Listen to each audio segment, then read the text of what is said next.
Dans les premières décennies du XIXe siècle, la Russie a déjà conquis une grande partie de son empire eurasiatique, tandis que les indépendances centre- et sud-américaines ont réduit à la portion congrue les vieux empires portugais et espagnols.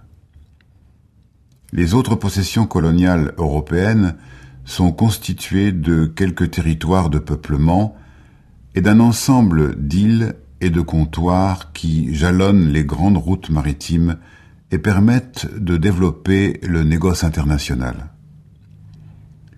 Dans la suite du siècle, la révolution industrielle et la croissance démographique en Europe sont à l'origine d'un nouvel élan de l'expansion coloniale.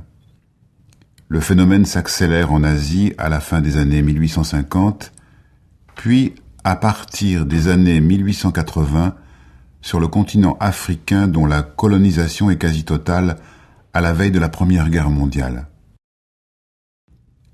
Cette ruée sur le monde, dans un contexte de compétition agressive entre nations européennes, se traduit aussi par l'ouverture forcée de la Chine au commerce et son découpage en zones d'influence étrangère qui précipite la chute de la dynastie impériale.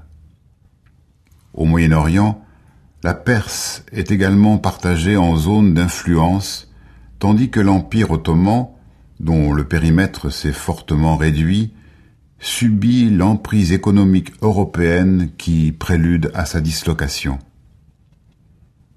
En 1914, la Grande-Bretagne et la France s'affirment comme les deux grandes puissances impérialistes.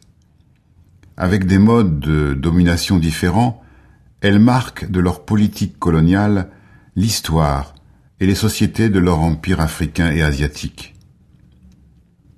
L'Allemagne, tard venue dans la compétition coloniale, est présente de façon dispersée en Afrique, dans quelques archipels du Pacifique et le nord-est de la Nouvelle-Guinée. Les Pays-Bas ont réussi à conforter leur domination sur la plus grande partie de l'insule Inde. Le Portugal a élargi ses anciennes implantations d'Angola et du Mozambique et conserve quelques comptoirs en Asie. L'Italie est présente, essentiellement en Somalie et en Libye.